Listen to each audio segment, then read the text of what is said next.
Good afternoon, everyone. Thank you very much for being here for this online meeting on Photonics for New Space Debris Removal topics. I'm Jeremy Picot-Clemente. I'm Technology Manager at EPIC, and I'm very pleased to welcome you here and to moderate this session. Before to start, I would like to shortly introduce EPIC to you. So EPIC is the largest industrial network in the world. In the field of photonics. We have today more than 800 members. We cover all the value chain of the photonics industry, from the component manufacturers, the design and prototyping company, to the end user and system integrators. We also cover all photonics application, which is quite wide, as you may already know, from space and defense to biomedical and quantum, and we include also AR, VR, agriculture, photonic integrated circuits, and also laser technologies, of course. And our aim is to create a sustainable European photonics industry. And how we do this? So EPIC offers a large panel of services to members, technology support, market and technology reports, networking opportunities, access to market in the US or Asian market, mentorship, HR support with the website Jobs in Photonics, and also investment network. If you are looking for some investors, EPIC is here to support you. I would like also to introduce you to the EPIC team. So we are 12 people now, all passionate by photonics. I'm personally a part of the technology team in charge of optics and optical system, but I have also two other colleagues, Antonio Castello, in charge of biomedical and laser, and Ivan Nikitsky, who is in charge of quantum and integrated photonics. A few words also about the next EPIC event we'll organize. So as you already know, we organize in-person meetings, but also online meetings. So about in-person meetings, we'll have many different topics covered by the end of the year, and including cancer pathology, therapy, and surgery, so medical topics. We'll be also at Optro next February, talking about defense photonics and especially laser application. We'll have a meeting on integrated photonics and packaging, something on defense at Exosense in March 2026. We'll also organize the AGM, EPIC AGM and Summit in April. And I wanted also to highlight the Photonics for Space and New Space that will be organized at AIP, Potsdam, Germany, next May. And we'll have a session very focused on debris removal and clean space topics. So it could be interesting for you, and I invite you to check our website if you want to have more information. And about online meeting, so we have this meeting today, of course. We'll talk also in December about component for ultrafast lasers. We'll have something on data centers in January. Then we'll talk about cultural heritage and photonics for this application. So yes, we cover all photonics industry, as I said at the beginning. So if you check our website and the event we'll organize next year, you should find at least one topic that could interest you. One word also about the companies that are attending this event today. So here you can have the name of the companies and the logos, and also their place on the value chain. And yeah, as you can see, we cover all the value chain from the end users and integrators to research and development centers, software and design companies, metrology and testing, etc., and etc. Here is the agenda of today's event. So we'll start with Simon, Jena Optronik, then Aditya from Orbital Laser, Hubert from Airbus, Andrada from Novovis, François from Oxford Instruments, Bart from Demcon, Andrea from ESA, and then last but not least, Antoine from Amplitude Laser. So as you can see, it will be an important agenda. We'll have 8 speakers today, so I ask you to stick to your time, but we would like to keep at least 1 or 2 minutes for questions. So if you have any question during the meeting, feel free to raise your hand through Zoom after each presentation. I will be very pleased to take your question and give you the floor. So yeah, thank you very much to all of you for attending the event, and thanks a lot to our speakers for today's event. And now I would like to welcome our first speakers of the day, Simon Chelkowski. You are Director of SSA Programs at Jena Optronik. So please, Simon, the floor is yours.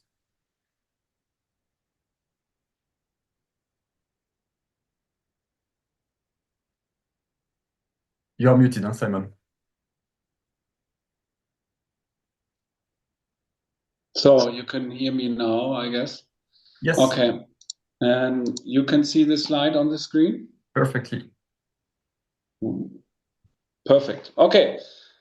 Thank you for the invitation and welcome to my talk about infrared cameras and LiDAR for spacecrafts. So concerning debris removal, so one word or a couple of words to our company. So Optronik is located in Germany. We are in Jena. We are a subsidiary of Airbus Defence and Space, about 240 people with a revenue of 56 million last year. We are active in several areas in space activities. One is space logistics and debris removal, which we are talking about today.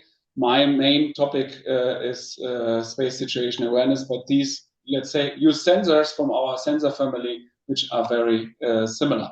So we have sensors of various types, optical and electronic sensors, and we have a very large internationally based customer base. Okay, jumping straight into the topic.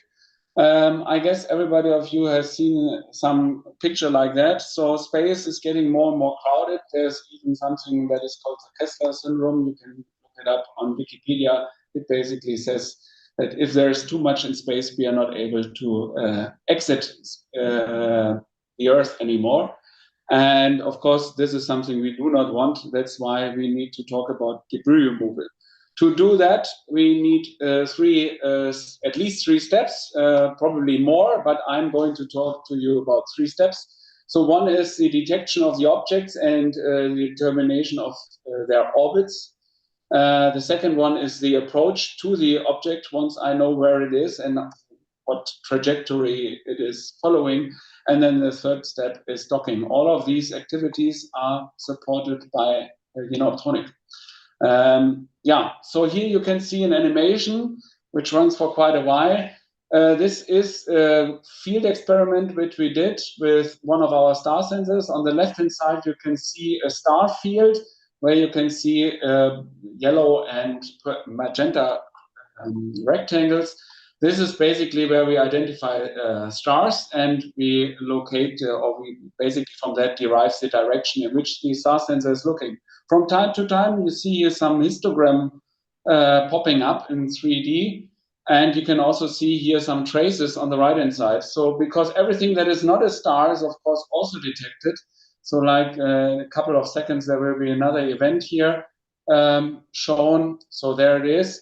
So this is a satellite that is propagating through the field of view, and you can see on the right-hand side these traces. So we have performed this experiment here for some time ago, and we have published the results.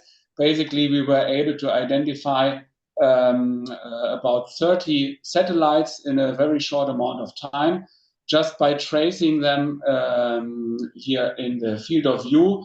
And we were also able to determine their individual orbits and then compare them with the database to then identify the satellites we have seen. So this, let's say, is easily done with a camera and some calculations. The step two is then the approach. So what you can see here are images from the mission extension vehicle mission from Northrop Grumman. There's a nice paper here. You can directly click on that. And from my colleague McPyrek. And we provided the mission with visible cameras. You can see on the left-hand side an image from that. And on the right-hand side, you can see thermal infrared images from the same approach. You can see a difference here in the let's say glare, for example, in this region. So here, whereas here everything is white, you can see here clearly the structure of the MLI. So this was very close to the docking procedure in the approach, so to say, because this nozzle here was the point of contact for the docking. So this was quite important to get this resolved quite well. So you can see here our products are used for such missions and have been used in the past.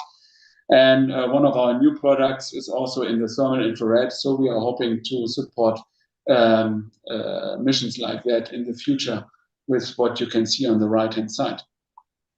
Yeah, you can see here our latest product for the thermal infrared. So it's a small thermal infrared camera.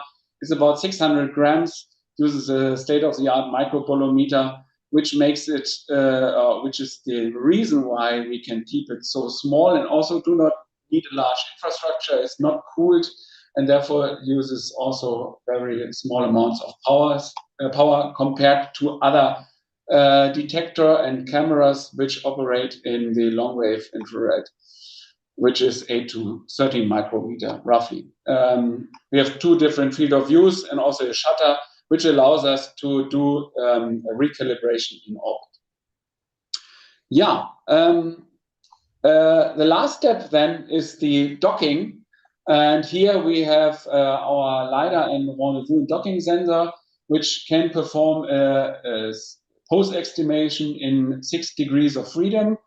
We are able to do real-time applications or real-time calculations and dedicated image processing, which runs at first in the so-called acquisition mode, where we search for a particular object. You can see a satellite here. We scan this field, and then the sensor automatically, once it has collected enough information, automatically switches to a tracking mode where it tracks this object, and then by a command from the spacecraft, we can go into a docking mode where we then continue the approach and use the data from the LiDAR for the docking.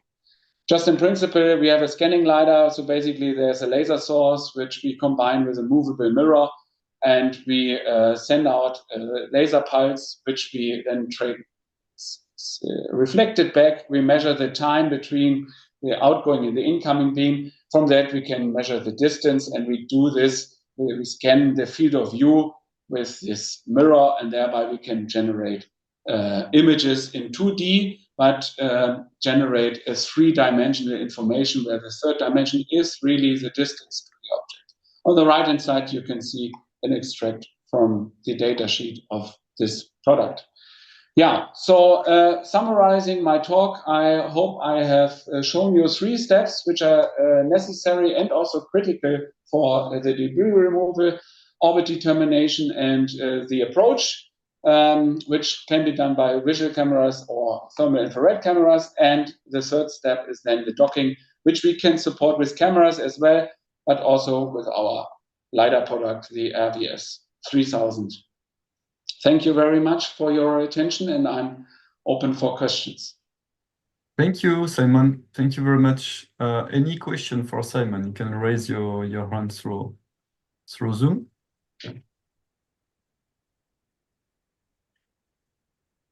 Simon, regarding the market demand, how do you see this? Do you see any, specific demand for standalone sensors, or it's mostly you need, fully integrated systems? How do you see it? Yeah. This is a very, there's not one answer to this question, I guess. It depends on the customer. So we have both, basically. So there are certain customers which would like to do certain steps on their own. Yeah. For example, doing all the in-orbit calculation and then, let's say, producing a data product which they own, yeah, on their own. So they don't want to give you the IP, or they want to keep their own IP with themselves. So they are interested in sensors. But there's also other customers, like institutional customers, where they want a solution. And then you have to provide the solution, and you, basically us, we produce the data product which they demand for them. Thank you. Yes, a question from Jan Kailes. Okay, good. Thank you very much. I have, in fact, 2 questions. First of all, let's say it's about bandwidth and system complexity. You mentioned there that star trackers can do both, of course, their main job of star tracking, but also, let's say, detecting debris or satellites. But in as much or let's say both tasks compatible or desirable in view of, let's say, power dissipation and let's say complexity, system complexity. So let's say our star sensors operate in a dedicated star sensing mode where we use also let's say specially developed detector which helps us in doing the star tracking. Yeah. There's a second mode which lets the detector operate like a normal photo counting detector. So you get basically an image, and what you basically can do with the camera, it then operates as a camera. There's no system demand in between these two cases. So the power stays the same and so on and so on. Or what you have to do is you have to basically process a full image if you want to do more than star tracking, because you have to identify the stars in the image and to locate all the other information, which you in star tracking usually do not need. And that, let's say, demands some processing capabilities to apply such capabilities. But for the sensor itself, it stays the same. And then I had a second question, in fact, is you have shown, let's say, your present products. What I eventually like to hear as well is what are your plans, or what do you see as future trends in the different, let's say, domains which you have highlighted? I think for, let's say, I would keep it short. So for the LiDAR sensor, for example, there's definitely a demand in miniaturization. So we are talking here about a box which is around 10 kilograms. Yeah.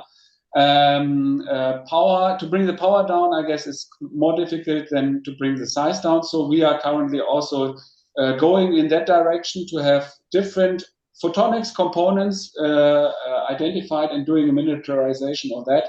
I think this is where the demand goes, especially when you think of landing applications or lander applications, or moon rover applications, where you do not have the capabilities to support or to have the infrastructure like on a satellite. A rover is not comparable with a satellite concerning the battery power or solar power that it provides. So that's where it needs to go. But miniaturization always goes against the detection range for these sensors. That's the compromise I see. Thank you, Simon. Thank you very much. Thank you very much. And Andrea, yes, if you have a short one question, please. Yeah, I have just a quick question for Simon. This LiDAR payload you have, I just wanted to double check if my understanding is correct. Do you have, this is a commercial system or was specifically developed for this application? And what is the maximum range you can achieve and the resolution or the accuracy in the range measurement? So the range is 3 kilometers. Is a commercial product. It's also used for various spacecrafts that provide support the ISS. It's also used for MSR Aero, the mission Mars sample return mission. So and the accuracy, I think it's given in the table. I'm not the LiDAR expert, but it also depends on the range. And the resolution is due to the fact that we have a scanning LiDAR. You can basically increase the resolution if you only scan a smaller field of view, which we support. It's a quite flexible system, which is used by ESA on various occasions. Sorry, and can you mention the supplier of the system is Jena? Oh, it's us. It's Jena Optronik. Okay. Maybe I will find more info later on. But thank you. Yeah. Thank you, Andrea. You're welcome. And thank you again, Simon. Thank you very much for your presentation and participation. You're welcome. Thank you very much. Thank you. Let's welcome our next speaker. So welcome Aditya Baraskar. You are senior scientist and global business lead at Orbital Laser. So please, Aditya, the floor is yours. You can start your presentation. Thank you for inviting me and presenting in the EPIC online technology meeting. We are honored to be present. So I'll start my presentation. So what we are developing is laser-based detumbling solutions for active debris removals. So little introduction about me. My name is Aditya Baraskar. Currently, I'm working as a senior scientist and global business lead. Also, I used to work for RICAN, Sky Perfect JSAT, and before that, I did my postdoc and PhD from QC University. I work is laser-based satellite system for debris removal, same times LiDAR-based satellite system development for Earth observations, and orbital mechanics and long-term orbital system dynamics to perturbation analysis. We are developing the in-house developments and the business development side. So when I say what we did it from last 2024, we are built establish a company, but the project is started from 2018, a joint work between Sky Perfect JSAT and RICAN. Then the university, QC University, Nagoya University joined. In 2020, we started our first laboratory called Satellite Orbital State Control Laser Laboratory with the RICAN. And 2024, we established a company. From 2024, we have a 3 facility inside the Tokyo. It's a Japanese company. We started with 7 people, and right now, by this month, we are reaching 50 people's team in the overspan of 1.5 years. So what's the business we are developing is a 2 side of the business. One is active debris removal support, where we are developing detumbling business, which we are going to launch in upcoming future. We are developing a payload where we'll shoot the laser to the target to detumble and stop the rotation. And in the future, we'll also develop the active debris removals, but it will be after these IOD missions of detumbling. Second projects which we are going to develop is a satellite LiDAR project for Earth observations, so high precise attitude data for Earth, and it's already contracted by the JAXA for developing 2 satellites for the national project. Now I'll jump towards the where we are coming over here to talk is space debris removal. So everybody know like what's the big problems. I'll just directly jump over there. So what we are tackling is the more than 10 centimeter object, which is more than 40,000. So we can remove these targeted objects, not only one, but multi-target, multi-orbit approach we are bringing together to tackle these objects.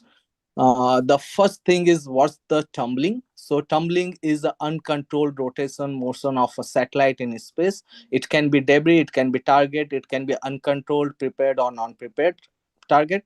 It can be happen because of the collision or the end of the missions or launch separation time or environment factors like solar radiation pressure, atmospheric drag can define this type of tumbling of the object. And because of this tumbling of object, we can lose the control. Docking, servicing, berthing will be a problem for both ADR and ISAM side and increase the collision risk of the target. So when we see it, how we can develop. So we developed the first powerful, compact and high efficient laser in-house. We have commercially available lasers. If we compare, we have the highest power, which we developed in our facility. So how it work, the laser ablation systems is the simple, like when we shoot a laser on a surface of any target, it create a plasma and which create a thrust. Over here, you can see a single axis rotation motion in a vacuum chambers. So when we are shooting lasers over here on a fine thin layer of a sheet, and then it will be creating a thrust and it will be stopping, but same times the without laser irradiation cannot be stopped. So that's what we are develop the technology. So we have achieved one of the highest precise laser ablation systems. We can go, if we take an example, if 1 joule 50 hertz can create 1 millinewtons, it can control a target very easily. I'll give you a few examples how we do it. Before that, I'll tell you what's our first missions which we are planning to develop. It is we are developing a payload where we'll be integrated with the ADR or ISAM company who want to control a tumbling target. So we precisely stop the tumbling target by a far distance of hundreds or 200s of meters. And then when we control the robotic capture mechanism for berthing or capturing or docking systems, they can do it, and then they can deorbit or remove or whichever operations they want to perform, they can do it.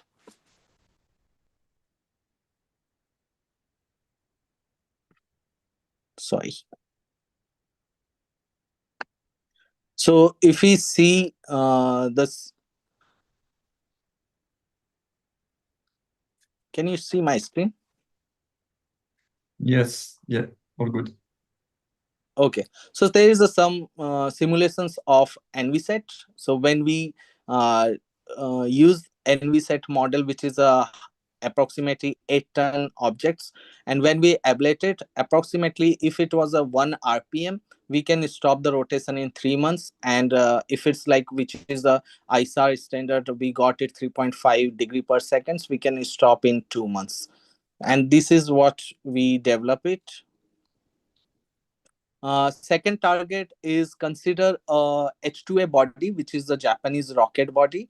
So when we shoot it from 100-meter distance, we can control it. So first is spinning in one direction. So we have to stop and control in one direction. And then the X and Y axis we have to control. And then after a few phases, we control the directly. And over here, you can see the target is controlled. It takes approximately 1800 hours of stopping these rotating objects. So this type of simulations we perform, and then we got the results. So when we compare the multi-mission ADR approaches, so if it's 100 kg target XYZ 1 degree second, we can stop the rotation in less than 1 day. But if it's like 50 degree per second, YZ is 10 degree per second, which is very difficult to capture by satellite operator robotic systems, but we can control it less than 10 days. And the same like H2A rocket body can be controlled in less than 75 days, and the NVSet type body can be controlled in 90 days. The important part is the every applications we use the same laser systems, same steering focusing systems. We didn't change anything. The simulations are performed on the every aspect is the same, and we got the results of these simulations. Second projects which we are developing is just I'm going to brief. So we are also developing Earth observation satellite, which is contracted by the JAXA, and we are developing 2 satellites. And future we are going to develop a constellation of satellite for high precise 3D accurate carbon credit, seabed topography, and land management, urban planning, and these things. So this is my presentation. Over here, you can come to visit our website or LinkedIn page. And if you have any questions, please. Thank you very much, Aditya. Very interesting presentation. Yes, Jan from Highlights. Hello. So what particular parameters of the laser you are actually targeting for to be launched in space? As I understood so far, you have just a ground demonstrator. Is that correct? Yes. So currently we are in the under development. We are going for engineering phase in soon days. We are targeting to be IOD after 2029. Yeah, and the laser parameters? So laser parameters, I can say that it's IR lasers, and it will be developed in-house currently. So we are not open for the data of laser parameters right now. Okay, so it's not, I mean, it is confidential or it's not said? Yes. It's Yes. confidential. Okay, thank you. Thank you, Jan. Yes, Jan, you had a question, right? Yeah, let's say it's already partially answered. I wanted to ask, most of the satellites are in fact covered with, let's say, gold coated Mylar layers, and you're highly reflective. How do you, let's say, get it absorbed? But I understood that, let's say, you're using an proprietary IR laser and process in order to penetrate most probably into the satellite. And Yes, so we tested the MLIs. We tested all the types of the component which is used on the satellites, from the bricks to the 7075 aluminiums, solar panels, and everything. And we have significant of when we talk about specific about MLI. So yes, it's significantly difficult to ablate on the MLI, but we know the ISP, how much like we have to push and how much we have to point the target and how many pulse we have to provide on the MLI so it will not break and it will not create another debris.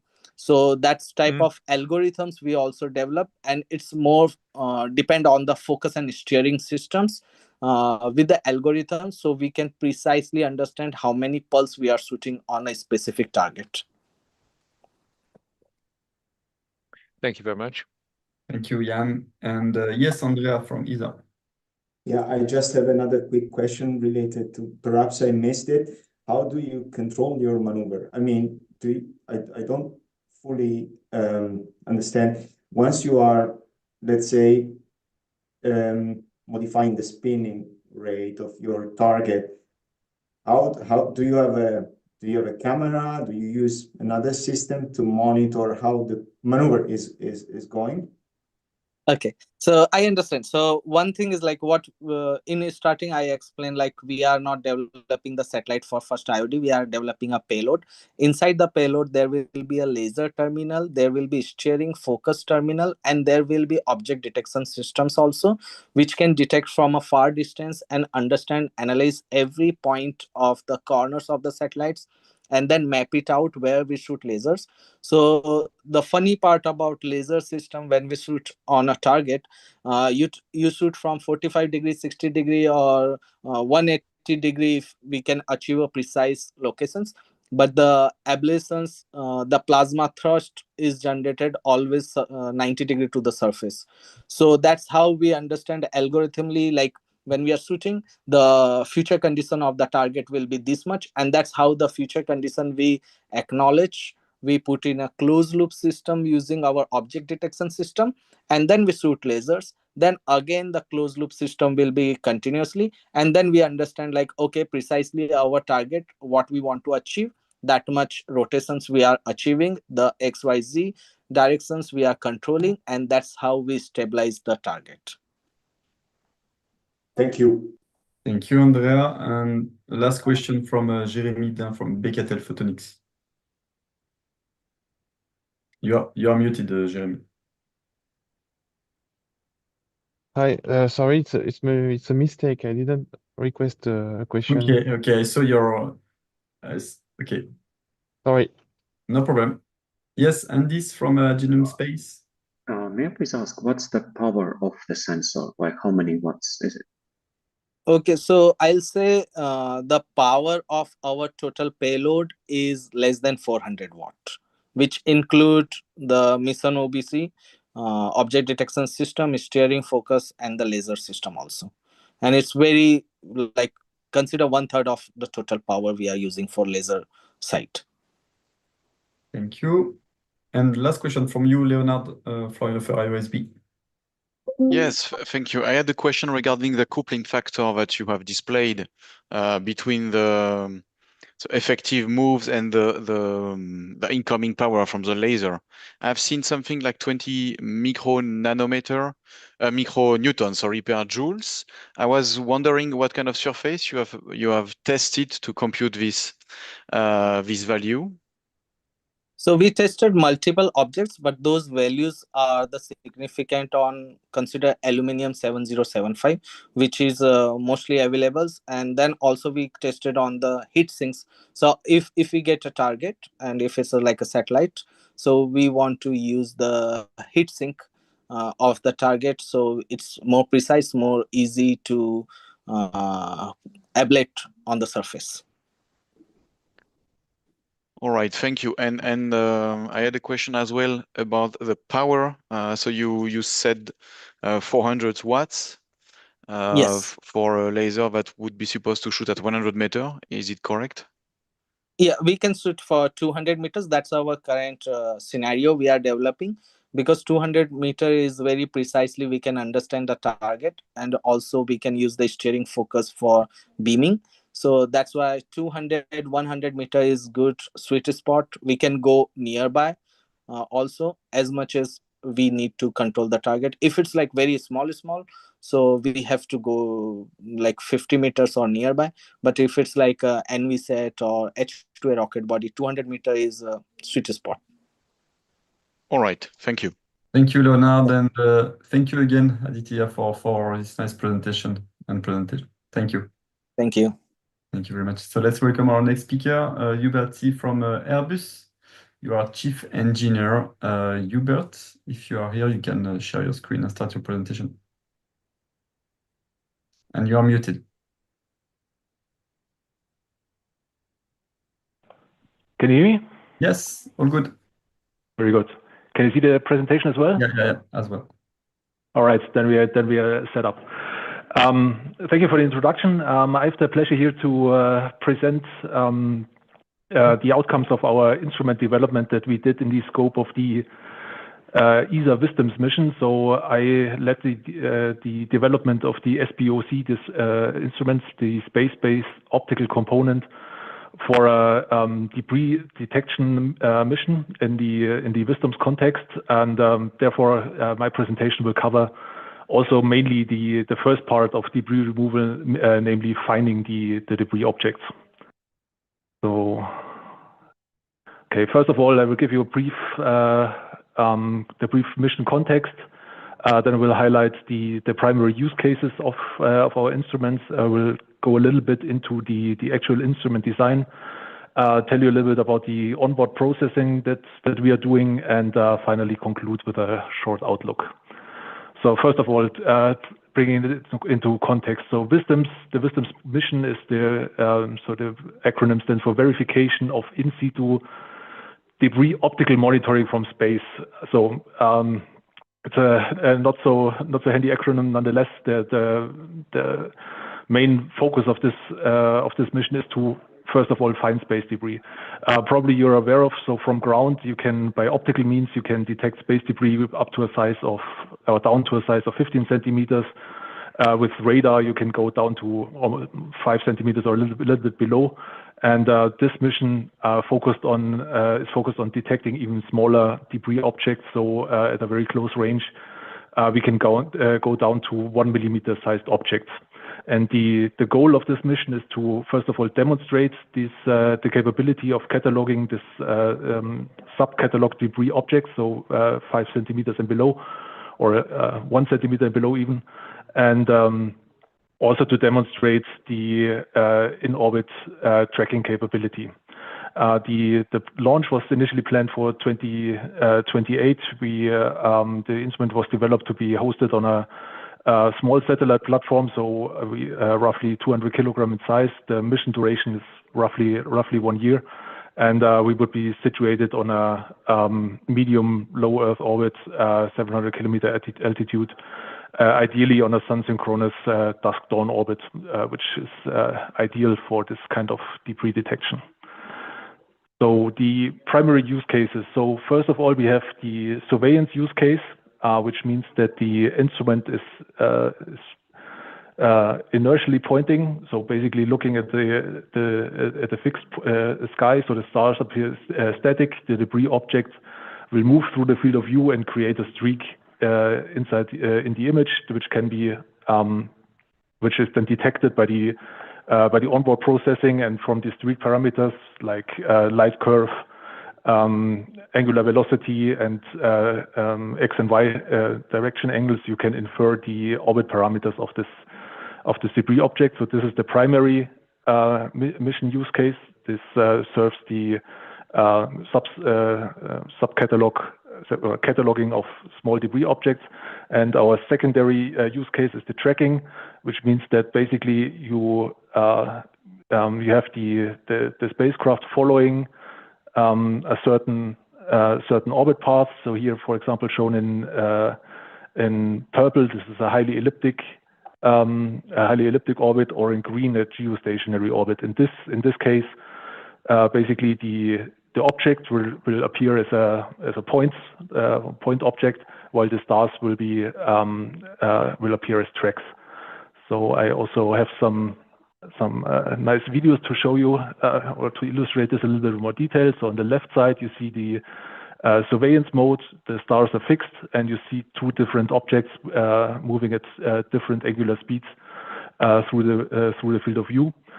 And so from you see one object has a little bit longer streak. This one is going faster, while the other one with the shorter streak is a little bit is going slower. Sorry. On the right-hand side, you see the secondary mode, the tracking mode. So here we are following three objects in geostationary orbit. You see here the stars are appearing as thin lines, while the satellites in this case are point-like dots. With this surveillance mode, we can go, as I said, down to an object size of 1 millimeter. And for a LEO to LEO observation, for the tracking mode, the observational limit is in the order of 70 centimeters from a LEO to geostationary observation. Okay, so this is our instrument design. Let me walk you through a little bit through the cut view on the right. So first of all, we have entrance vessel, then we have our telescope, which is a 3-mirror design, and this is heavily optimized for stray light performance, since we want to go down to very faint objects. I mean, you can imagine a millimeter-sized object has only a very low light signature. So the SNR performance is key here to be able to distinguish the debris objects from the cosmic background. And at the end of here's the M1 mirror, M2 mirror, M3 here in the back, and this gray box that you see on the right side. This is the detection system, which is a very large CMOS detector. This allows us to achieve a very high field of view. So overall, with our design, we achieve 4.5 times 3.4 degrees of observation angle with a incident field of view, so pixel size of 0.45 arc seconds. This, in the end, allows us to go down to this millimeter-sized objects, and even extend the observation distance to from LEO to GEO. The overall architecture, so on the right side, you see the optomechanical assembly together with the FPA, and the second main part of this instrument is the instrument control and processing unit, which for historical reasons is called PMU, Payload Management Unit. And sorry. The PMU is basically the brain of the instrument. It takes care of acquiring the images and then processing it on board. So as you can imagine, by roughly 5 times 3K detector, this means that we have about 30 megabytes per image downlink, and taking one image every 1.5 seconds. So this amount is generating a huge amount of data. So it's imperative to reduce the amount of data already on board. So we have an onboard processing chain in place, which reduces basically the image by selecting only the interesting objects, cutting out all the not interesting parts, so to say, and only downlinking the portions of the image that contain actual streaks or other objects. Okay, So this is what the imaging processing pipeline looks like. So we have basically we have a split between onboard and on-ground processing. Here on the right side, you see a simulated image with a lot of action happening here. So a lot of debris objects going through the field of view. And what the onboard processing does, it selects regions of interest around these streaks and marks them for further processing than in the on-ground chain. Second, also the 13 actually brightest stars are selected to be cross-referenced against the star catalog to do a fine pointing calibration using the image data then also then on ground.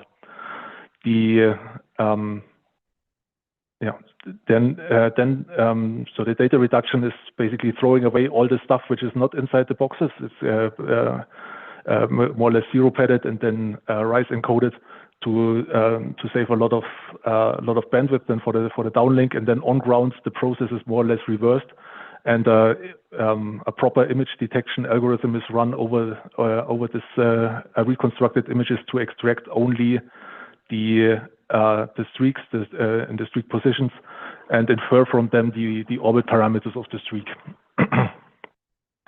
And also taking a series of images, you can do a tracklet linking, which means when you have a debris object that is visible in several adjacent image takes, you can link these tracklets to improve the astrometric accuracy, and with that gain better knowledge about the orbit parameters of the debris object.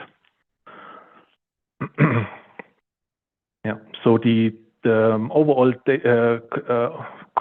onboard compression ratio that we achieve is roughly a factor of 1 to 100. So we get down from 30 megabytes image size to roughly 300 kilobytes, and this allows us to store observations for 6 hours on board before having to downlink them to the ground. So this relieves some stress on the ground segment and also on the available ground stations, which in the end are a secondary mission parameter, because this being a demonstrator mission, we did not expect to get high priority or high bandwidth downlink stations available. Okay, and with that, I already come to my conclusion. So the instrument preliminary design is fully completed. We have this instrument ready. It has been all the analyses have been done. So structural thermal analysis. We performed vibration and thermal testing on the detection chain. We have the onboard software is developed and already tested on the actual flight hardware. So for this preliminary state, we are in a very good shape. Nonetheless, the mission is currently on hold since it was not selected for continuation after the last ministerial conference. In the end, nonetheless, we have achieved several very nice design goals with it. So we have a high performance optics, which allows us to go down with the detection limit to 1 millimeter. The design is very compact and modular, which is suitable for small satellites or even for a hosted payload approach. And our onboard processing chain is very versatile. So which means that first of all, we can go to a very high data reduction ratio of 1 to 100. Nonetheless, we can also downlink raw images or otherwise processed images. So it's more or less a plug-and-play thing. We can swap out the onboard processing for any kind of application that we need. This was always the idea for this being a demonstrator mission. and to allow so after the primary mission goals have been achieved, which we anticipated to be done after 1 year, you could do some other stuff with this very nice instrument. And yeah, this brings me already to the end of my presentation. Thank you for inviting me to show you a little bit about the Wisdom's instrument, and I'm happy to answer any questions that you have. Thank you, Hubert, for your nice presentation. So we have time for one short question for Hubert. Yes. So, Andis, please. The onboard processing, could you elaborate on how much extra power does it take in your system? Power, you mean like electrical power or? Yes. So currently our steady state, we are operating at 26 watts. Yeah. Thank you. Thank you, Andis. And yeah, thank you again, Hubert, for this nice presentation. Thank you very much. Thank you. Now welcome Andrada Muntean from Novovis. Andrada, hello, and we will talk about SPAD technology. So please, Andrada, you can share your screen and start the presentation.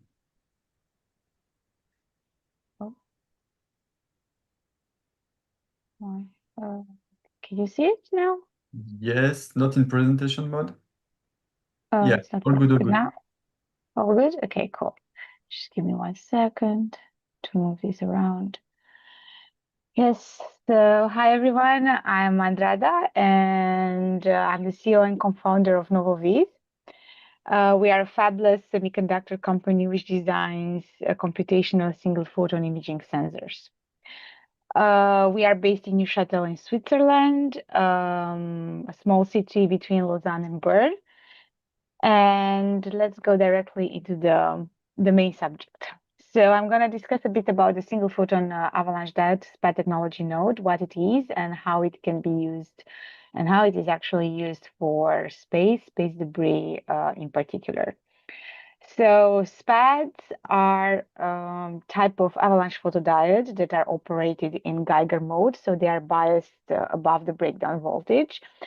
So when a photon actually hits the photodetector, it creates a self-sustaining avalanche that needs to be quenched. And then you need to wait for a specific time interval for the photodiode to recharge so that you can detect again. Now, SPADs act as a digital device, so you don't have any readout noise. They have higher signal-to-noise ratio in low light conditions compared to conventional CMOS image sensors. They produce millions of events per second. They have high dynamic range and picosecond output jitter. Now, how are SPADs actually used for space debris imaging?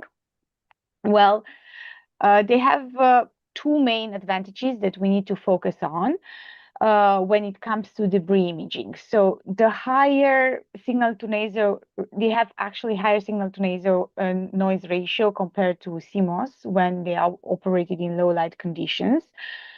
So you have actually, meaning that we have better chances of detecting, of capturing higher quality images of dim debris. And they have higher acquisition speeds, so shorter acquisition time, which means that we can mitigate for motion blur because like the space debris, of course, it's moving at various speeds. Now, yes, this is actually an image taken for a Nature paper of 2025, where actually SPADs are used for laser ranging. Using this transmitter receiver pairs on Earth. So in this case, the SPAD is actually the receiver. And again, because they have high sensitivity, they then can detect weaker signals, weak return signals. And due to their low timing jitter, you have better precision. But of course, SPADs are having some disadvantages. I can't even call them disadvantages, it's more like the way in which we handle the information that is coming from these sensors. They produce large amounts of data. So they have high data rates, and we have to deal somehow with these data rates. And then as an example we have this quarter of megapixels, 512 by 512 SPAD array from 2017 that generates more than 3.2 gigabytes of data per second when operated at full speed. And well, this is an issue, used to be an issue because you need spatial interfaces, and actually the problem is that you need to compromise usually when you talk about these kind of detectors. And what we end up doing is to operate these photodetectors in bursts, or you have to slow down the clock, so you operate it at very low speeds, or sacrifice the single photon. You have to sacrifice the single photon sensitivity, and basically you accumulate the counts in the camera, and you form kind of a grayscale image. How we tackle this solution at NovoVis and what we actually do, we use computation on chip. So we bring all these extra electronics in silicon.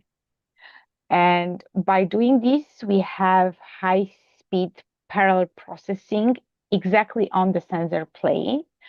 And we reduce the power and increase the speed. So here you have actually our products, the first line of products. We have the camera. I'm going to talk a bit later about the camera. We also offer the sensor chip, and we also have some development modules, which are basically SPADs that are coming in different configurations with computation and chip, not really camera, not in the matrix format, but we have line detectors with like for correlation, photo number resolvers, different types of photodetectors. So let's talk about our camera. We have this asynchronous SPAD camera. We call it asynchronous because it is not, I mean, it can be compared with an event camera. The difference being that an event camera actually triggers on a threshold of you need a specific number of photons for it to trigger.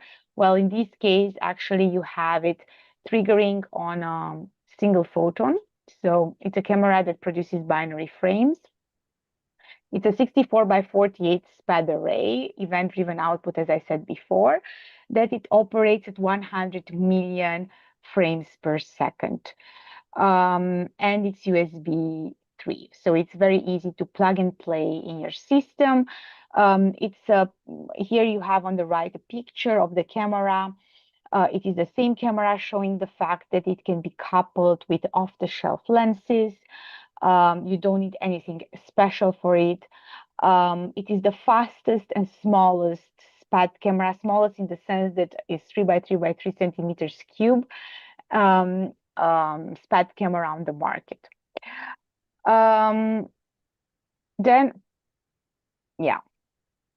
So the output of this camera consists of like 3 main parameters. We have X and Y, so you know where the photons actually arrive on your photodetector and when. So basically, you have these 3 parameters. You have a lot more information in the data that you get out from this camera.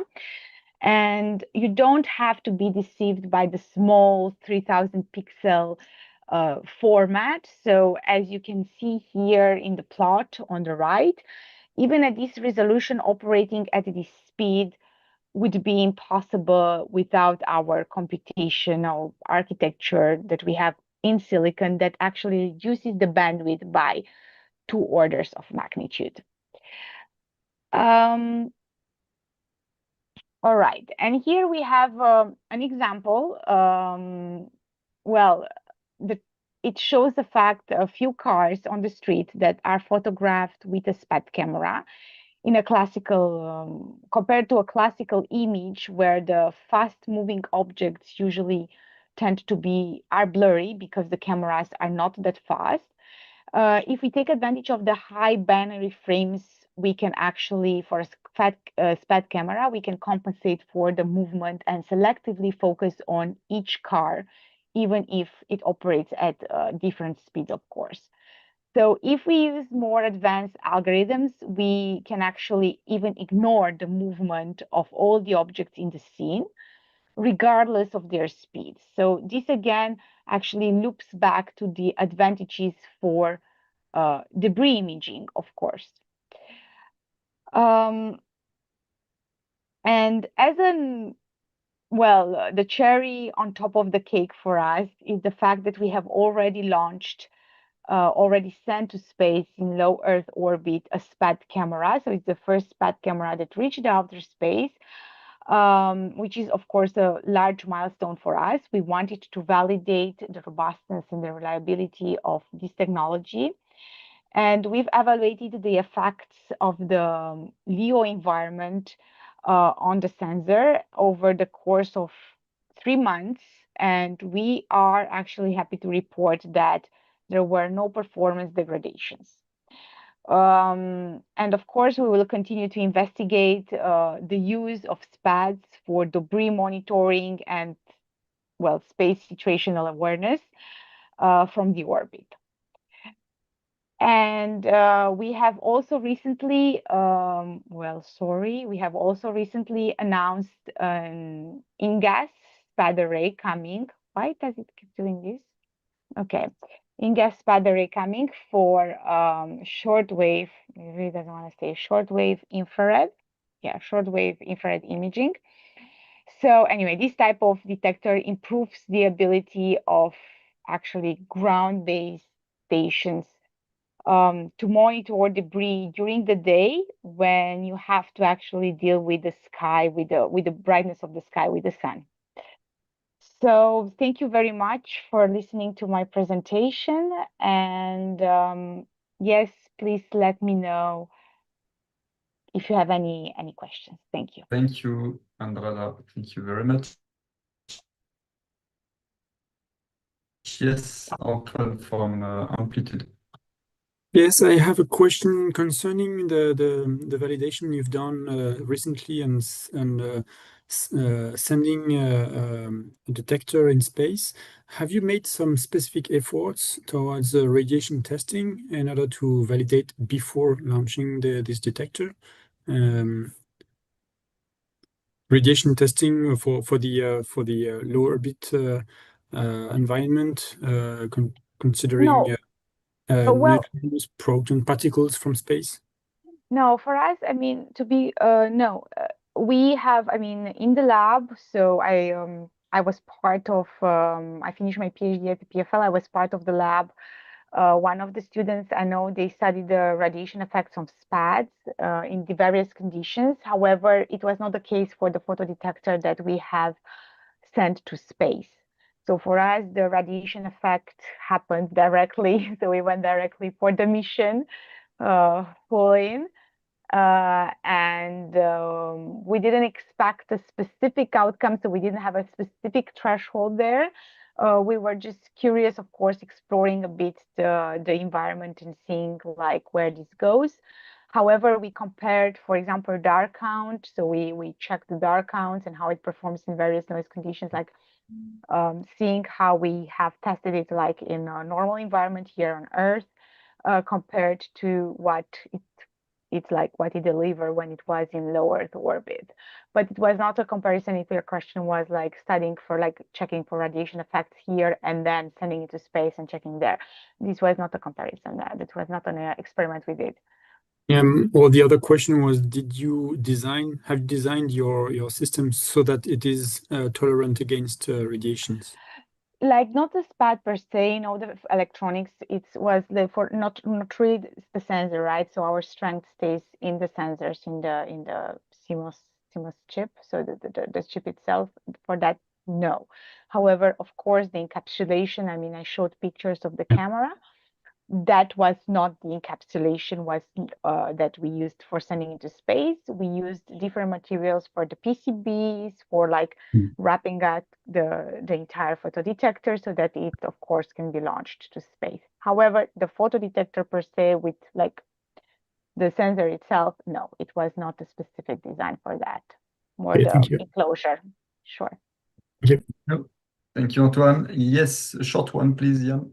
Okay, good. I heard you talking about a very impressive and high frame rate, but can you speak about real frame rates for SPADs? Because normally if you have SPADs, they are all fired independently of each other. So how do you correlate the events to make frames?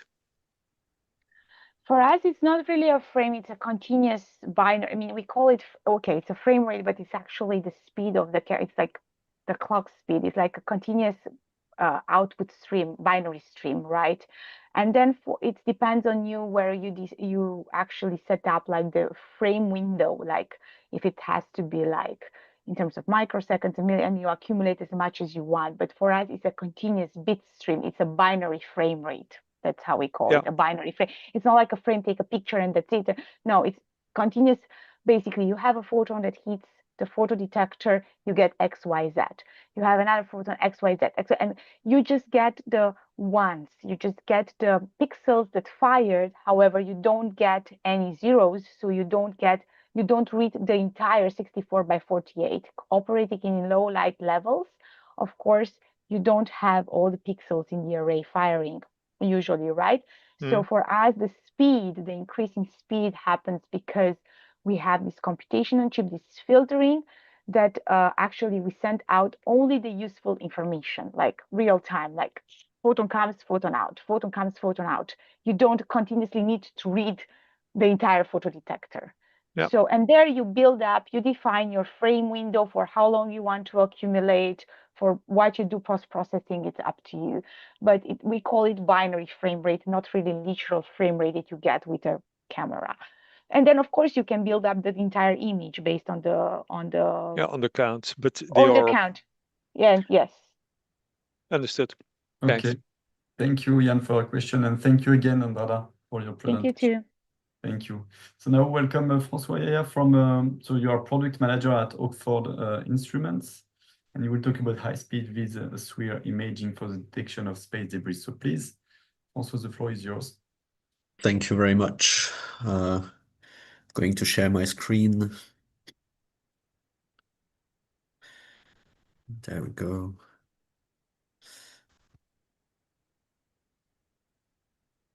Should start from the beginning, it's maybe better. Yeah, so thank you for the introduction. My name is François Yaya. I'm the product manager for Oxford Instrument. Today I want to show you several techniques and some products that we have that may be of interest for SWIR imaging. So yeah, maybe I should start with this. Back in the days, we used to be called First Light Imaging. Now we are part of a bigger company called Oxford Instruments. So we were founded by astrophysicists. They started with cameras with one motto, that was to make the cameras go as fast as possible with a very low readout noise. And now we expanded. We have cameras that can work in the ultraviolet and shortwave infrared. We have several cameras that are using telescopes around the world. And it all started with the laboratories in France from CNRS. Yeah, so talking about having cameras around the world, this is our playground. We have cameras that are dedicated to astrophysics, but also other kind of applications. And we started with around 40 people based in the south of France. Of course, now we are part of a larger company that, if we take everyone into account, is about 2,000 people, in fact. So yeah, as you may have seen it earlier, because there were a couple of presentations already, when it comes to space debris and objects that are in orbits, this number is increasing year after year. And as you can see here, this is only for the LEO orbits. But you have kind of an increase in terms of objects for the orbits, and this can be seen. It started in 2000 for the numbering of these objects, but now we are close to the 2025 and it gets even higher and higher. So these debris, they can be of different type. It could be different satellites not working anymore, rocket stages, but also fragments. And this is the kind of things we want to avoid. We don't want to have collisions because it's become more and more problematic. But also there are smaller debris that I will talk about, such as paint flakes that are very small, but in fact, they could be very problematic. So one of the main technique that we use with our cameras, this is the adaptive optics. For those who are not familiar with this technique, basically is that if we take an example, this is a cat. Of course, there are not so many cats in the sky, but here for the purpose of the presentation, I think we can think about it. So we have a cat that is very high in the sky that goes through the clouds. And as the light goes through the clouds, it gets distorted. And if you try to get an image of this cat that is somewhere in the sky, then it will get quite blurry and you may not see very accurately the image. Now, if we use adaptive optics, we will look at the wavefront that is coming through the cloud, and as it gets distorted, we'll try to correct it. And for this, we use a wavefront sensor. So we have a wavefront sensor, but we also have a mirror. And I saw that there is built-in technology in this meeting. And so we use mirrors back then from Alpao that will correct this wavefront. So from a distorted wavefront, we managed to get kind of a corrected wavefront. And this we can achieve it by having a feedback loop. So as the wavefront is coming, we try to correct it, and we need to have a wavefront sensor that can go very fast so that you can get the corrections very fast. In a nutshell, we need to use adaptive optics to reduce the loss of resolution, but also improve the signal to noise ratio. So here is a focus on the wavefront sensor because this is mostly what we do with our cameras.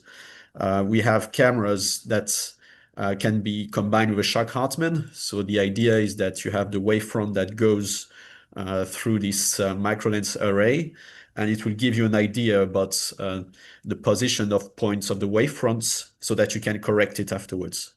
And you correct it by tilting the mirrors, the micro mirrors that you may have. So to do this, you need somehow to freeze the turbulences. And by freezing, I mean that you need a very high frame rate so that the perturbation of the atmosphere appear as if it's frozen. So that's why here we talk about more than thousands of frames per second. But of course, if you work with a smaller area, you're able to reach even higher frame rates. So just to make it clearer here, we're only talking about the wavefront sensor, but this is part of a larger system that aims to correct the wavefronts.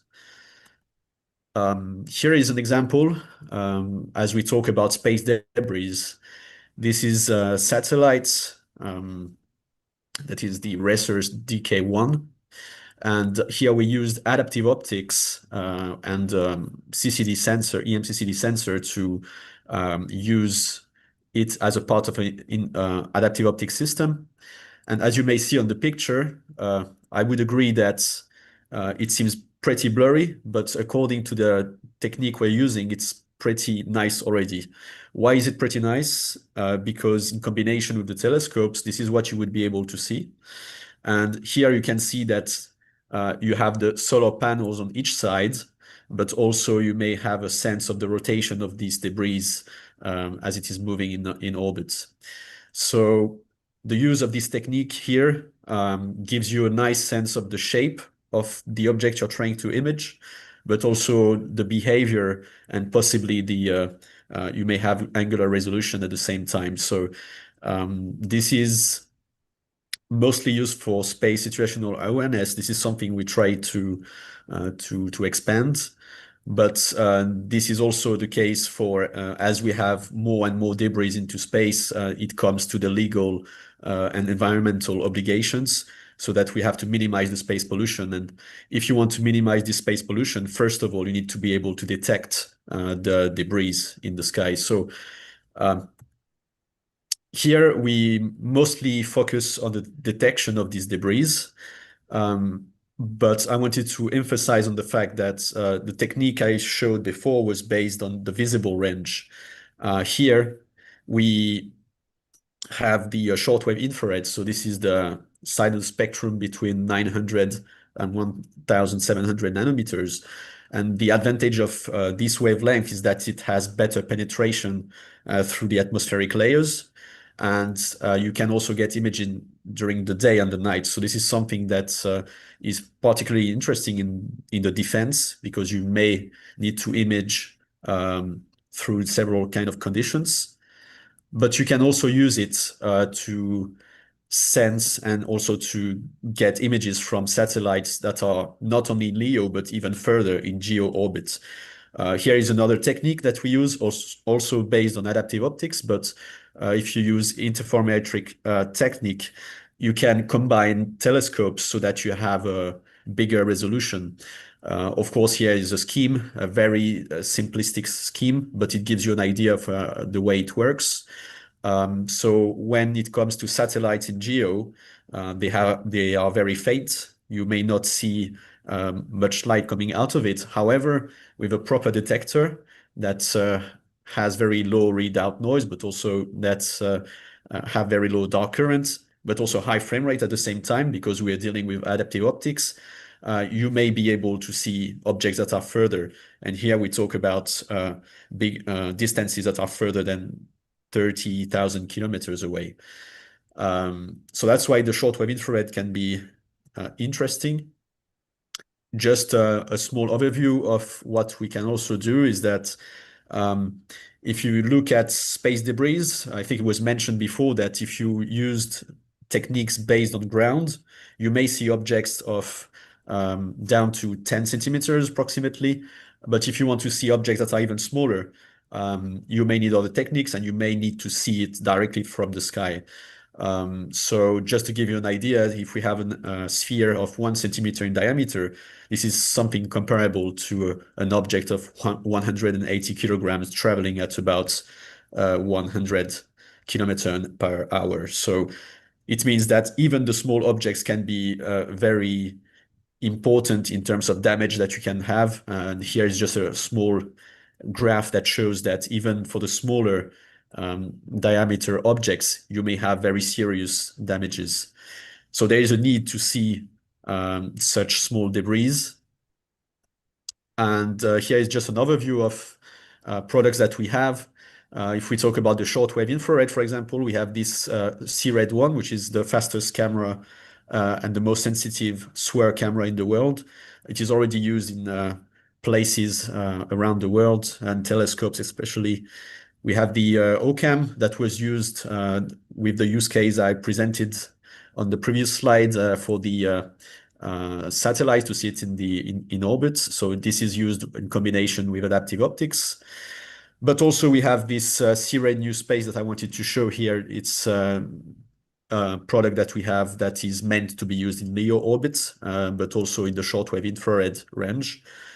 And of course, other kind of cameras, CMOS sensors, also in gas. This is what I showed. We have different kind of detectors that may be of interest. And something that I wanted to finish with, what could you do for us? We are actively looking for space situational awareness collaborations. We want to get feedbacks from customers, but also we are looking for customers trying our cameras and coming back to us with some information that we can work together to improve our products. And this is the end of this presentation.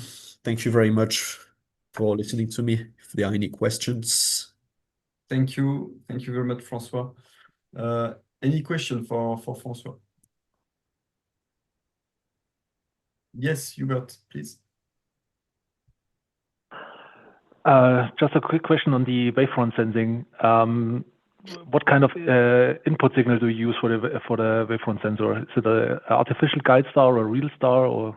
Yeah. So is it the actual object?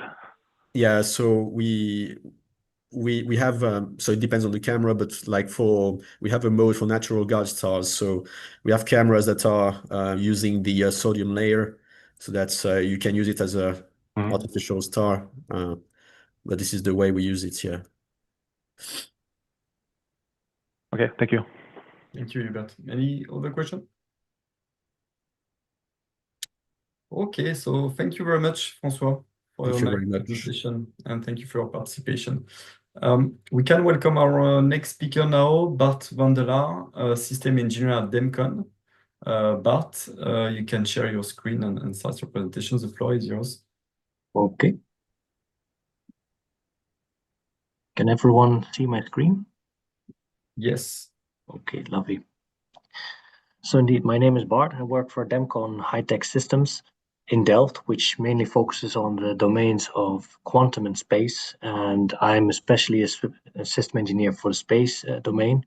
I'm also working a lot with FSO instruments, which may be familiar to some of you.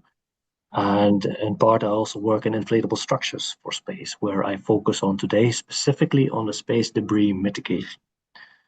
So we've heard a lot about, let's say, how you can observe the debris. So this topic will be mostly about, okay, so if you have, what can you actually do about, let's say, reducing the amount of debris once you found it, but also what can you do prior to injecting your systems into orbit. So I want to talk about two main topics today. So mostly about the business case around it, around the problem of space debris, and where we're currently at. Now, this has been illustrated by previous speakers already.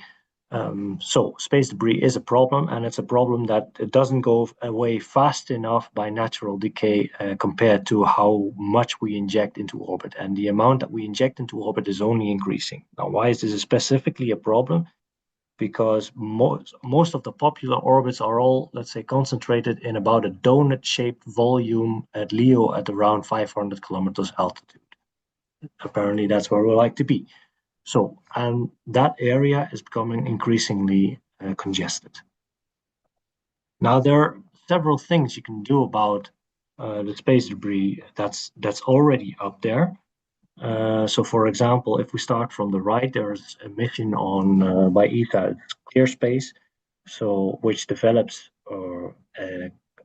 kind of a huge garbage collector in space, which in essence reduces the potential energy of the debris that's up there, such that it can decay faster and burn up in the atmosphere. Now that's a solution that works. That's one of the solutions that works well for existing debris, but we also have to think about what do we do with the satellites that we send up there, and can we already implement debris removal tactics on ground? So there's two categories of debris removal that you can think of, which are active and passive debris removal systems. Active, you can think about thrusters, and passive about sails. At Demcon, we focus on the sails, but I'll get to that in a moment. The case against, let's say, using active means is actually twofold. Comparative to passive debris removal, you need more system complexity to control the payload on the satellites. For example, if you use a thruster, you have to take into account how you mitigate tumbling. And a second one is a more conflict of interest related aspect. So if you have a shared energy source for your thruster and you can choose whether to extend your mission lifetime or use it to deorbit your satellite, you may, let's say, run into a conflict of interest there. However, a case against a passive system is that its only function is to deorbit the satellite. While with a thruster, you can actually use it for orbit maintenance as well. So there's also a case against the passive one. The reason why we think passive ones are the way to go is that a satellite manufacturer will at some point be forced to think about or to do something about the debris mitigation. So that means after end of life, you are restricted to stay up there for a limited amount of years. Then you want to have a payload on board that is low in swap and simple in interface. And that's the key reason why we focus on the passive ones. So how does this work? So we still have a tenuous atmosphere up there. It's basically like marbles, the atoms and molecules that are up there.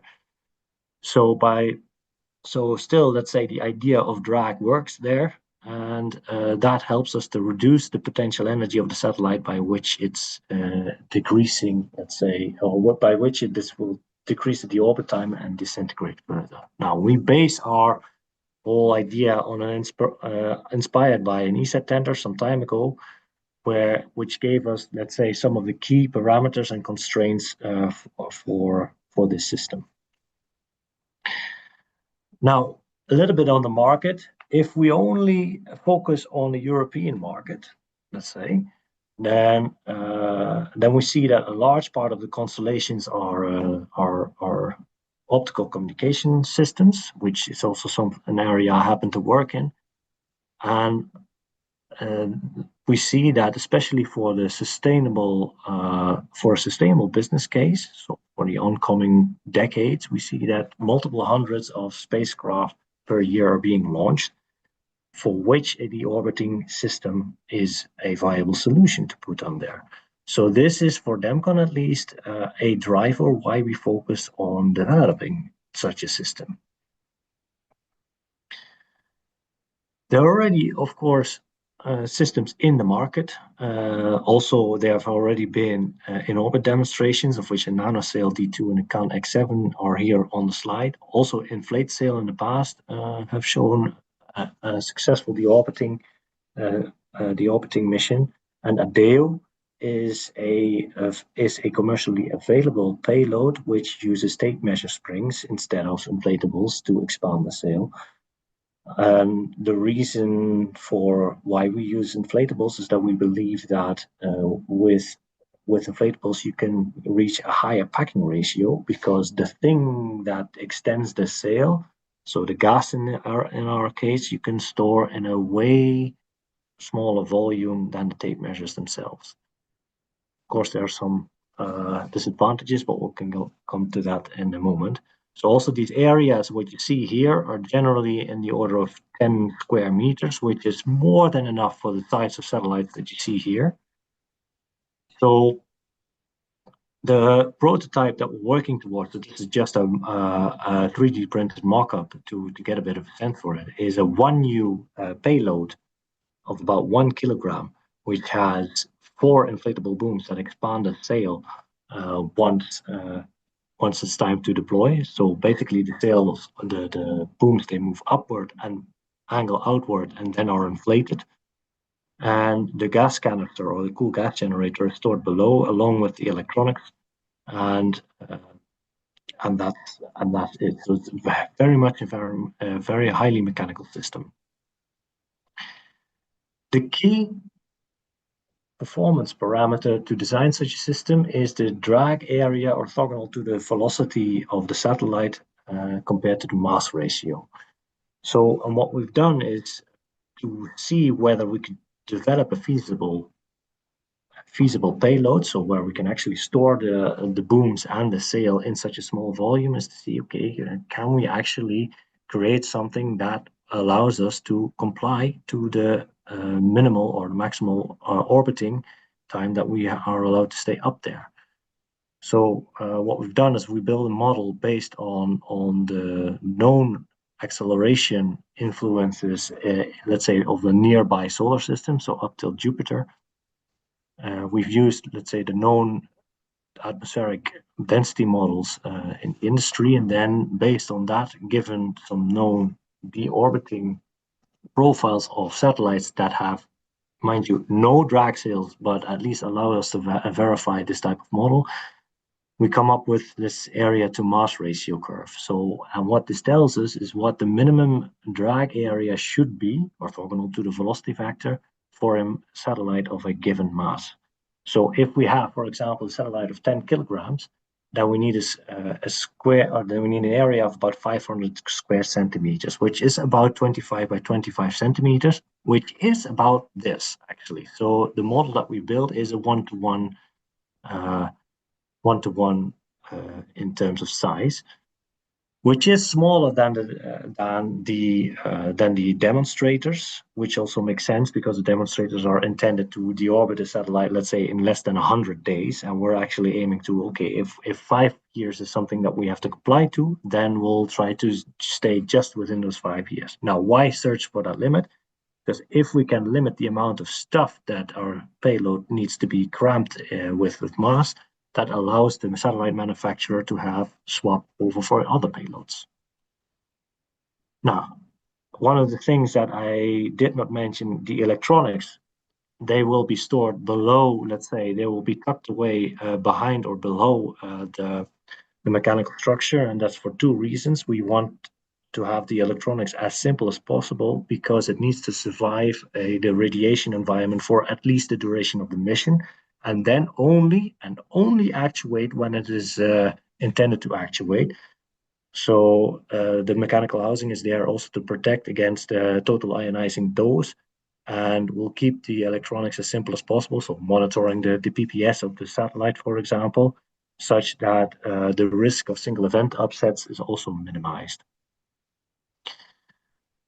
We developed this together with the academic environment here in Delft, and what we've done in the past so far is make sure that that the thermal and structural calculations actually make sense or something that we can cope with in the space environment. So especially because we blow up a gas in a constrained volume, temperature is something that is very sensitive to in terms of pressure that you build. So we've analyzed that. We are in talks with a company called HDES or Solid Flow now, which develops these cool gas generators. So we at least make use of the group for the key components or the critical items of high TRL systems. And what we're focusing on now is making sure that the mechanical housing can survive a launch load. So we're focusing on Falcon 9 type of launch loads, and that next year we'll build a functional model. Now, and given this, we think that space debris removal it's a matter of time before it's an actual requirement that we have to comply to. I already see it, let's say, in the FSO side, that especially from the satellite manufacturing side, there are already, let's say, debris type of removal requirements there. So it's a matter of time before they become stringent. We see that the market is there, and we have a feasible system. So now we're actually looking for a product owner or investor with whom we could develop towards an in-orbit demonstration and a follow-on product. And that concludes my presentation. Thank you for your attention. Thank you very much, Bart, for this very interesting presentation on technology. Maybe one question for Bart?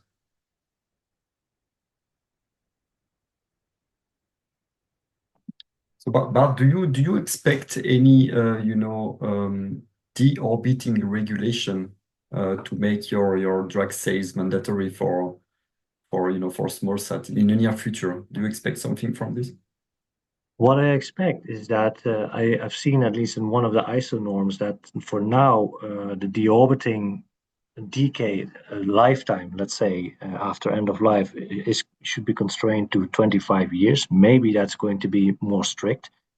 What such standards will not say is by which means you should deorbit. So that's fully up to the satellite manufacturer itself. But what I do see is that let's say the noose on the allowable time up there is tightening. So, and now let's say satellite manufacturers are more compelled to do something about it by, let's say, if they do something about it, then it's, let's say, more sustainable, or then companies are in a better daylight if they do something about it. So now it's more voluntary, pressured kind of publicity type of motivation. At some point, it's just the law. Thank you very much, Bart, for your participation with your presentation. Thank you so much. Now we welcome our next speaker, Andrea Di Mira, optical system engineer at ESA. And Andrea, you will talk about orbital maintenance via laser momentum transfer. Andrea, you can start.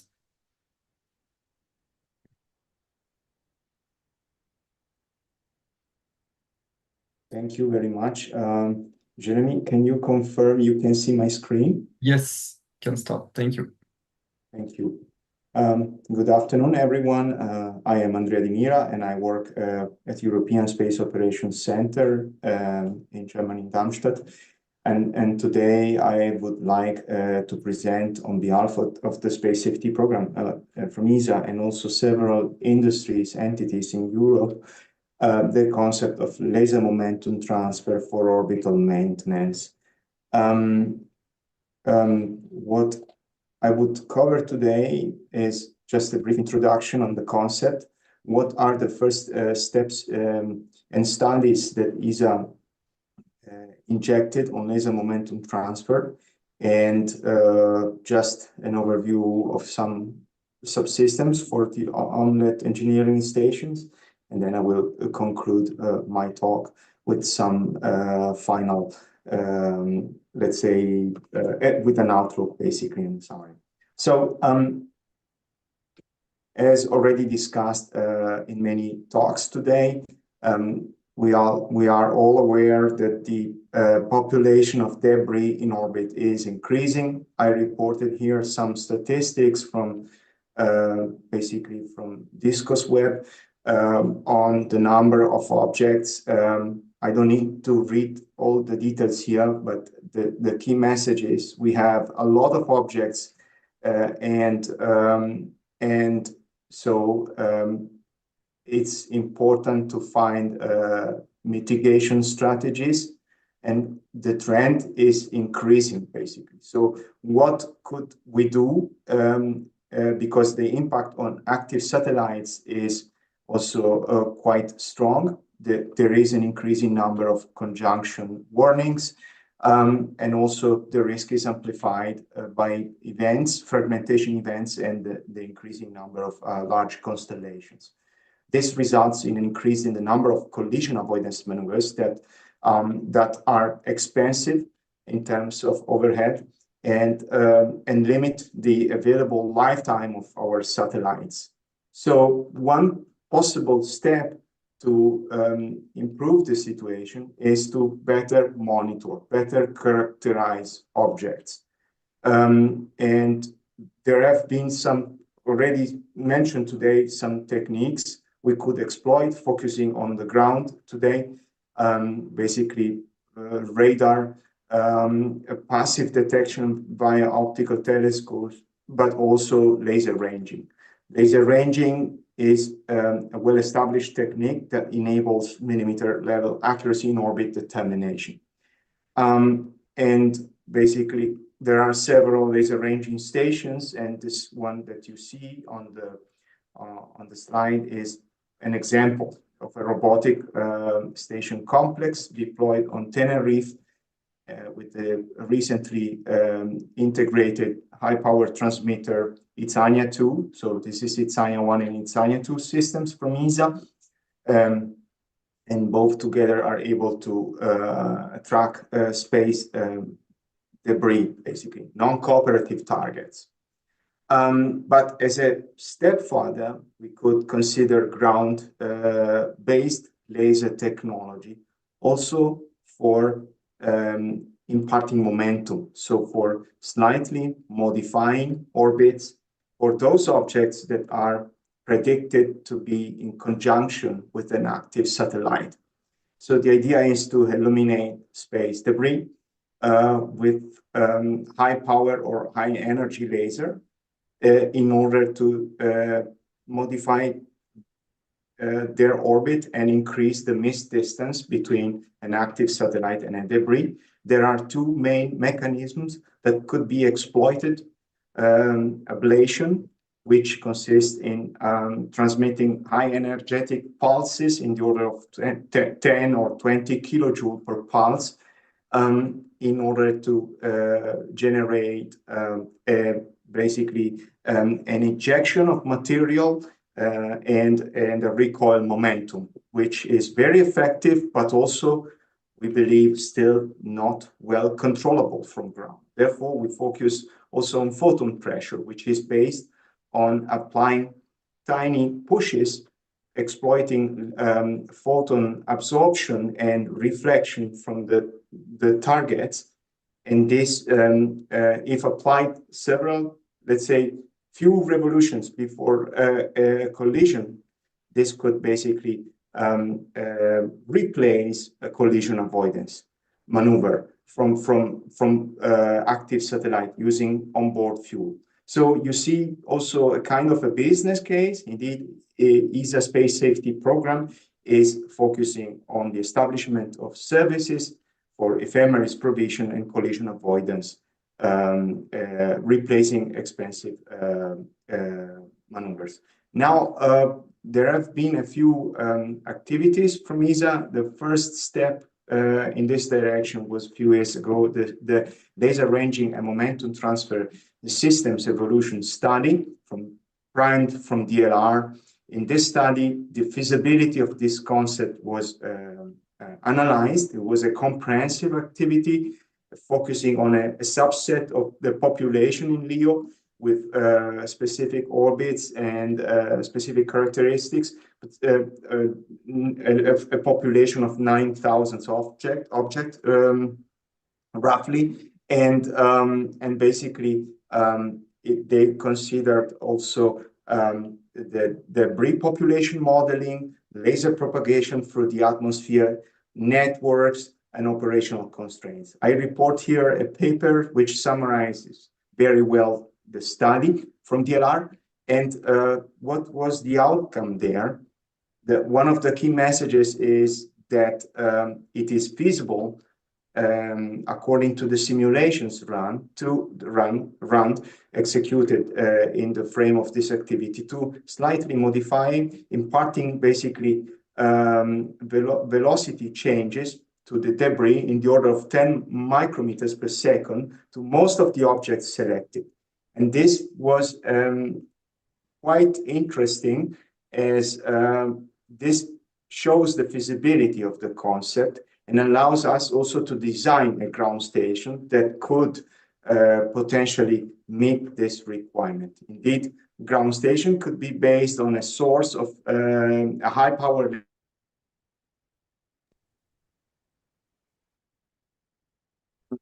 and exploiting also beam combining techniques and exploiting ytterbium technology.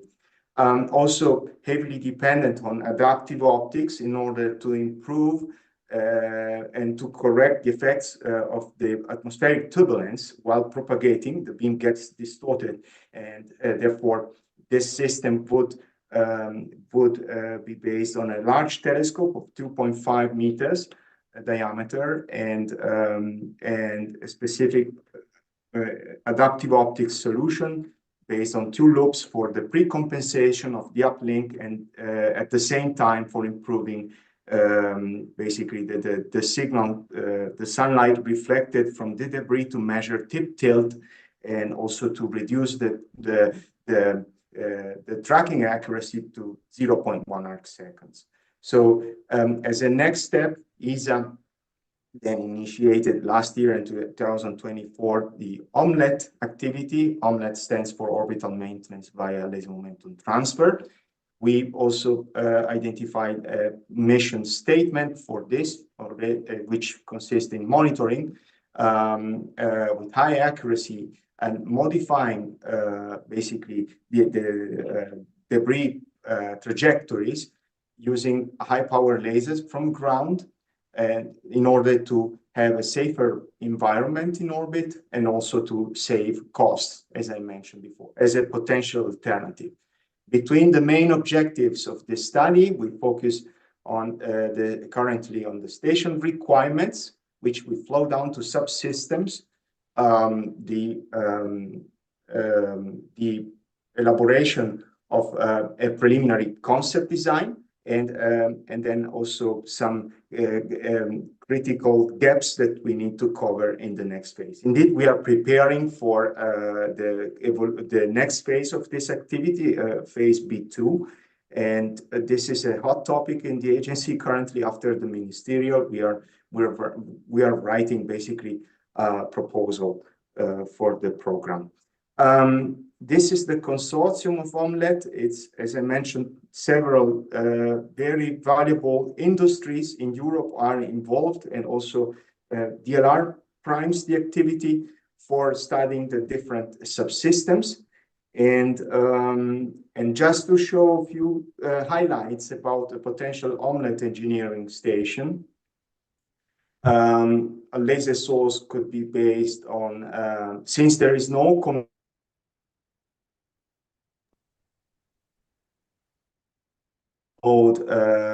laser at 50 kilowatt, we are looking at potential techniques to combine the output of single mode fibers, exploiting wavelength and polarization and coherent combination. The transmitter would be based on, let's say, a solution that is able to also integrate adaptive optics, interfaceable with the high power laser beam provided by laser source. The idea is to also focus on a target and dynamically adjust the focus while tracking, while engaging with the debris. And there is basically a trade-off between the number of laser channels that we would combine, the size of the spot on target, and therefore we are looking at different potential alternatives. And the main ones are basically using a single transmitter, which could be used also as a receiver, 2.5 meters according to the Lara Motions approach, but also looking into multiple transmitters like what ESA developed in the frame of deep space optical communication demonstration last July and August for the joint ESA-NASA demonstration with Psyche. You see the ground laser transmitter deployed in Greece. Okay, other subsystems involve the adaptive optics, which is a quite key component to improve, to apply a pre-compensation of the uplink laser.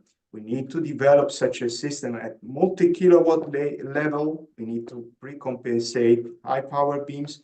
Therefore, we have a team fully dedicated to develop a prototype high power deformable mirror, but also other subsystems of the adaptive optics loop. There is the idea also to check whether such a high power mirror could be placed in the telescope as a secondary.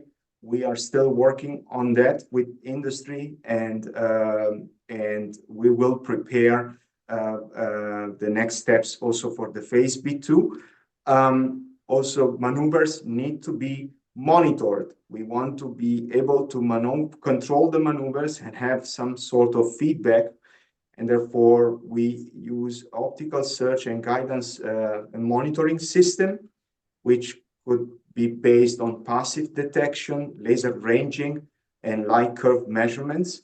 And you see, again, the example of Vitsania, but we are also checking other ways to have co-located station able to perform space debris laser ranging in parallel with OMLET engineering station.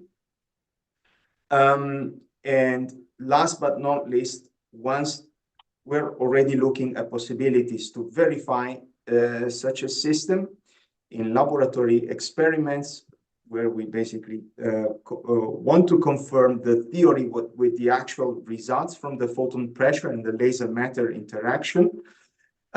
So there is a setup at High Lays, which is currently being used to measure the momentum transfer and basically verify how well the theory matches the results in terms of displacement and also thermal behavior of the sample. And there are several materials considered solar cells, aluminum, MLI, titanium objects, because the population is very large. We couldn't really have a lot of, let's say, test cases for this, but we will continue in order to improve the models and also our confidence.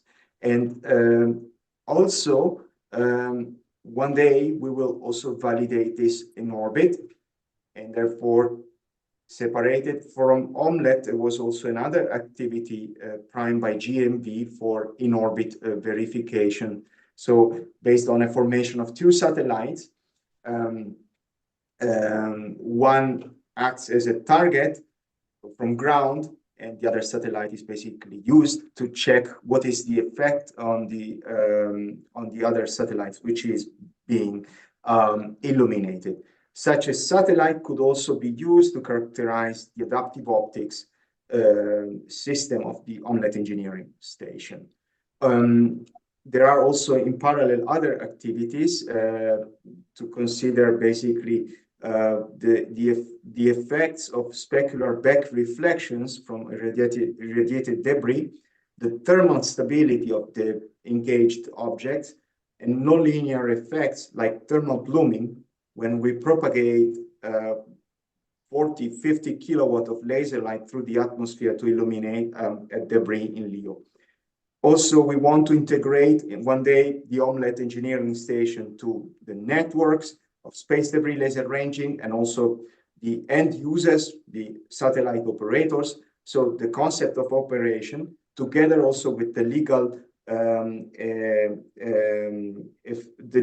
issues, the regulatory aspects, and the export control, all these aspects have been considered, and we are focusing on maturing the solution we have. So this brings me to the end of my presentation, and yeah, I gave an overview of what ESA and European partners are focusing on for ground-based laser momentum transfer, and yeah, sooner or I mean in the near future we will have also a conceptual architecture of the Omelette engineering station, and ESA is currently preparing for the next step, basically the phase B2 of this activity. Thank you very much for your attention. Thank you, Andrea, for your presentation. Maybe one question for Andrea. We have time for one question. Okay, so if you need any more information, you can contact me or you can contact directly Andrea, but I will be pleased to put you in contact with Andrea if needed. Thank you again, Andrea. And now welcome last but not least speaker of the day, Antoine Courgeot, Strategic Business Development at Amplitude Laser, and we'll talk about laser solution for active debris tracking and beyond. So Antoine, welcome, the floor is yours. Thank you. So thank you, and thanks a lot, Andrea, for giving a nice introduction on the topic on using lasers to track and also have an interaction with the debris. So the topic of this talk is first to discuss on the laser solutions that we have developed that can be used for space debris or satellite debris tracking, and what is the coming technology that is developed for other applications, other markets that could be beneficial for space applications.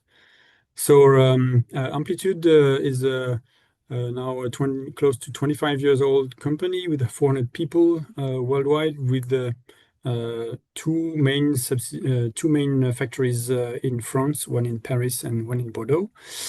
And our activity is mainly driven by scientific applications with quite large lasers that provide very high intensity for high field physics. So exploratory physics with large lasers. We have developed then solutions for industrial applications, mainly micromachining, using the benefit of those very short pulses that provide a specific interaction with the material. And the same interaction material can also be beneficial for ophthalmology, eye surgery, for example, using very short pulses. So from that, what we see is that we have developed a broad portfolio of very short pulses lasers for this exploratory activity, and from that we have developed solutions for exploitation, which tends to be also beneficial for satellite laser ranging. For example, at kilohertz operation, we have developed tens to hundreds of millijoule lasers that can also be used for satellite ranging, for example. And the lasers that has been developed mainly for eye surgery or micromachining can also be very interesting, since they are operating in the picosecond regime and megahertz operation, and that are based on fiber lasers. So as you see, those lasers have been developed for short pulses, sub-picosecond, in the range of 500 femtosecond, but the technology itself is very flexible, so you can reach longer pulses if necessary. So one example is this magma laser, which is a modular architecture that relies on several amplifiers that can subsequently increase the energy per pulse, designed to operate in the picosecond or sub-picosecond regime. And as I told you, it can be operated in longer pulses if necessary, with a very high beam quality. And it is also possible to synchronize this laser technology in order to an RF network, so that you can get a very nice precision. And this can be very beneficial to get high resolution satellite ranging with a high distance precision. Of course, you can frequency double it in order to reach 10 millijoule kilohertz or higher energy at lower rep rate. And everything can be remotely controlled. You have an example on the lower part. So if you only need 30 millijoule kilohertz, you use only one amplifier. But then this amplifier, if you need high energy, can seed another amplifier that will reach this 250 millijoule 100 hertz. Then you need to compress it down to picosecond or tens of picosecond. And you have the ability, of course, to control it remotely, completely with the control command. The pumping diodes, this is a diode pump system. The pump diodes can be put in a technical room away from the laser itself. So obviously it is for ground stations. This is not dedicated to space to be on board. Of course, you can frequency double it with a simple frequency doubler in order to get green light. And as I mentioned, you can add this module in order to get synchronization to an RF reference. So this is the first kind of laser technology that can be very interesting, as you can even get both operation modes. So kilohertz and 100 hertz, you can switch from one operation mode to another. So it can be dual application system. Then what we have developed on our side, mainly to pump our TISAF lasers for the petawatt lasers, are those high energy lasers operating in hertz to 10 hertz operation mode, based on flash lamp pumping, which is a cost-effective technology, but that is limited in repetition rate. That can already reach 100 joule class. And we have additionally developed diode pump technology, which allows to be more efficient, wall plug efficiency, and allow to reach higher repetition rate because you deposit less heat. So it's more easy to manage the heat. And the levels of energy that can be of interest for space application is with nanosecond pulse duration, energies from joule to tens of joules, with a higher repetition rate in the range of 100 hertz, for example. So this can be, for example, very beneficial for space debris or uncooperative satellites in order to get some signal back and detect it. The technology we have developed, we are quite advanced in developing high repetition rate, high energy systems. So 50 joule, 10 hertz has been used to pump TISAF lasers for petawatt lasers using a proprietary technology, and we even have developed higher energy lasers with a lower rep rate with glass technology. So those are just examples of what we are developing today for other applications. We have not developed systems dedicated to space applications, but we see that there can be an interest for debris or satellite ranging. So the new technology we have developed is a 100 hertz joule class laser in the green that can be interesting for space debris, for example, tracking with a very nice beam quality and stability and compact. And we are also developing 10 joule system at 100 hertz operation, still for the TISAF application, but that can be beneficial also, we hope, for space applications. Just to give you also a first insight of what's going on as well in the laser field, one major field is coming up, which is fusion to produce energy.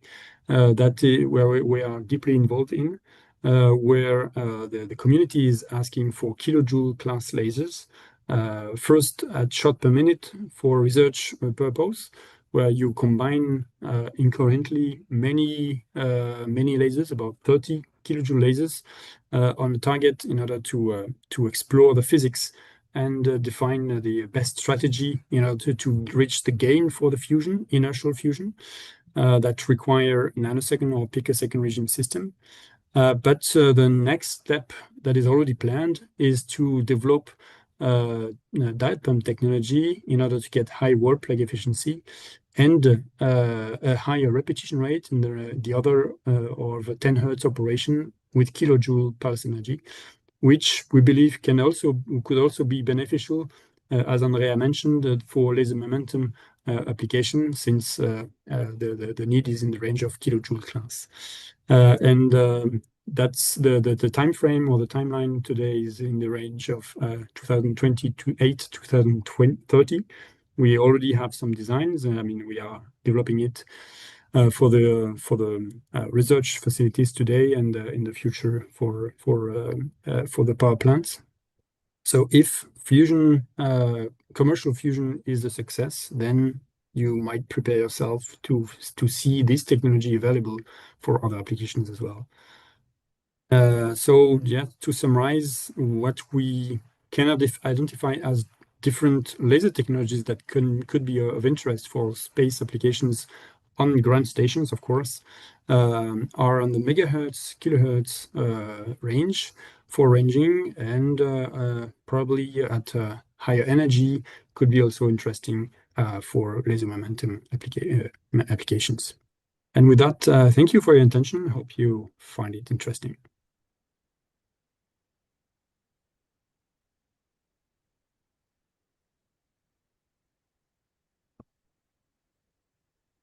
Thank you very much, Anton, for your presentation.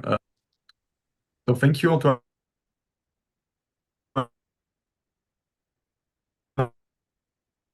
Thank you again, and thank you very much to all the speakers. I hope that you enjoyed this meeting, and if you have any questions, feel free to contact me. You can send me an email. I would be pleased to put you in contact with some participants, with the speaker. So thanks again to all the participants. I would like to remind you that we'll organize a space meeting, in Germany next year at AIP Potsdam in May 2026. So you can have and find more information on our website.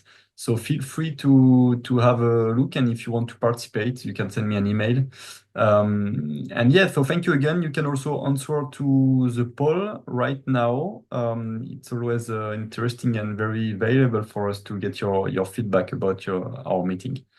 So thanks again, and have a nice day. Thank you very much, and see you soon. Thank you. Thank you. Thank you. Goodbye. Thank you. Thank Thanks. you. Bye-bye.